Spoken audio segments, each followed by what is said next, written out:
Et si notre banque nous appartenait? Pour de vrai, si on n'était plus juste un client, mais un vrai partenaire. C'est la promesse de Wefy, un projet qui se présente comme la toute première banque décentralisée au monde. Alors, dans l'analyse qui va suivre, on va décortiquer ça ensemble pour voir si cette idée a vraiment le potentiel de changer notre rapport à l'argent. Allez, c'est parti. Alors, pour y voir clair, voilà comment on va procéder. D'abord, on va se pencher sur les limites des banques actuelles. Ensuite, on explorera l'alternative, la fameuse finance décentralisée. Puis, on plongera au cœur du projet Wefy, comment ça marche, qui est derrière et quelles sont les opportunités. Et pour finir, on prendra un peu de recul pour comprendre ce que tout ça pourrait signifier pour le futur de la finance. Bon, avant de rêver au futur, un petit retour sur le présent. Le système financier qu'on connaît tous, il a bien sûr ses avantages, mais il commence aussi à montrer quelques fissures assez sérieuses. Cette question, elle a l'air simple, mais en fait, elle est fondamentale. Aujourd'hui, quand on met de l'argent à la banque, on lui en cède le contrôle, en quelque sorte. L'idée ici, c'est de se demander, et si on inversait complètement la logique? Ce tableau, il résume parfaitement le choc des deux mondes. D'un côté, le système classique, centralisé, avec une autorité qui décide de tout, qui impose les frais, les conditions. Et de l'autre, la promesse de la finance décentralisée, la DeFi. C'est l'utilisateur qui a le contrôle, les règles sont écrites noir sur blanc dans la blockchain, et en théorie, tout le monde peut y accéder. Et attention, ce n'est pas juste une histoire de contrôle ou de frais. Le problème, il est aussi profondément humain. Ce chiffre, 1,5 milliard de personnes qui n'ont même pas de compte en banque, c'est juste énorme. Ça montre bien qu'il y a une vraie fracture dans le système actuel. C'est précisément ce genre de problème que des projets comme Wefy veulent adresser. Bon, on a vu les limites du système. Face à ça, une alternative a commencé à prendre de l'ampleur. Passons donc à la solution qui est sur la table, la finance décentralisée. Alors, la DeFi, qu'est-ce que c'est exactement? Eh bien, imaginez un instant pouvoir prêter, emprunter, épargner, sans jamais avoir besoin de passer par un banquier. Tout ça, c'est possible grâce à la blockchain et à ce qu'on appelle les smart contracts. Pour faire simple, un smart contract, c'est un peu comme un distributeur automatique. On met une condition, la pièce, on obtient un résultat, la boisson, et personne ne peut venir changer les règles du jeu en cours de route. C'est automatique et transparent. Et concrètement, ce nouveau modèle repose sur quelques idées très fortes. D'abord, la transparence. Le code et les règles sont publics, tout le monde peut les vérifier. Ensuite, l'accès. En principe, il suffit d'une connexion Internet, pas de discrimination.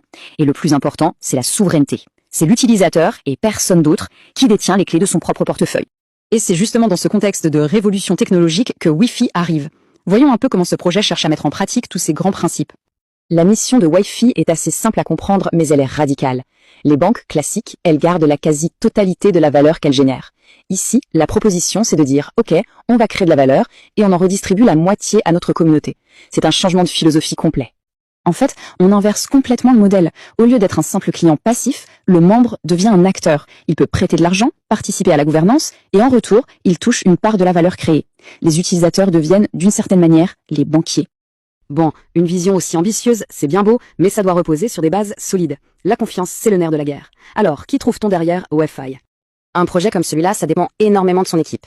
Et ce qui est intéressant ici, c'est le mélange des genres. D'un côté, on a des pionniers du monde crypto, comme le cofondateur de Tether, l'un des plus gros stablecoins au monde, et de l'autre, des anciens cadres de géants de la finance traditionnelle comme Wise ou même Visa. C'est ce pont entre les deux univers qui est censé rassurer et bâtir la confiance. Et la crédibilité, elle ne vient pas que de l'équipe, elle est aussi renforcée par des partenariats assez stratégiques. Le fait d'être partenaire agrès Visa, par exemple, ce n'est pas rien. Côté sécurité, on retrouve des noms connus comme Fireblocks ou Ledger, et le projet a été audité par des boîtes externes. Tout ça, ça montre une volonté de faire les choses sérieusement. Ok, on a vu la vision, l'équipe, les partenaires. Maintenant, entrons dans le vif du sujet. Qu'est-ce que Wefy propose concrètement et comment on peut s'y impliquer? En gros, Wefy offre les services d'une banque classique, mais à la sauce Web3. On a par exemple la protection de l'identité grâce à une technologie appelée Zero Knowledge qui permet de prouver qui on est sans révéler toutes ses données. Il y a un compte épargne avec des rendements annoncés comme étant élevés et surtout, il y a la carte Visa qui fait le lien avec le monde réel et permet de dépenser ses cryptos comme de l'argent normal. Parlons un peu argent maintenant. Le cœur du système, c'est le token WFI. Ce tableau montre son évolution. On voit qu'il est parti de 22 centimes. Il y a aussi un coût pour l'obtenir via ce qu'on appelle une ITO. C'est une sorte d'offre de lancement qui est à l'heure actuelle inférieure au prix du marché. Et le projet affiche un objectif de prix assez ambitieux à 50 $. C'est d'ailleurs là-dessus que Wefy communique beaucoup. En se basant sur la différence entre le coût d'acquisition en ITO et leur objectif de prix, ils mettent en avant un potentiel de rendement qu'ils qualifient d'exceptionnel. C'est clairement un de leurs arguments phares pour attirer des investisseurs.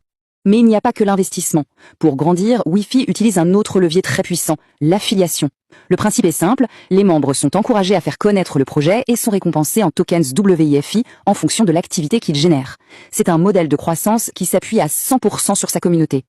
Et le projet cherche aussi à ce que les gens gardent leurs tokens sur le long terme.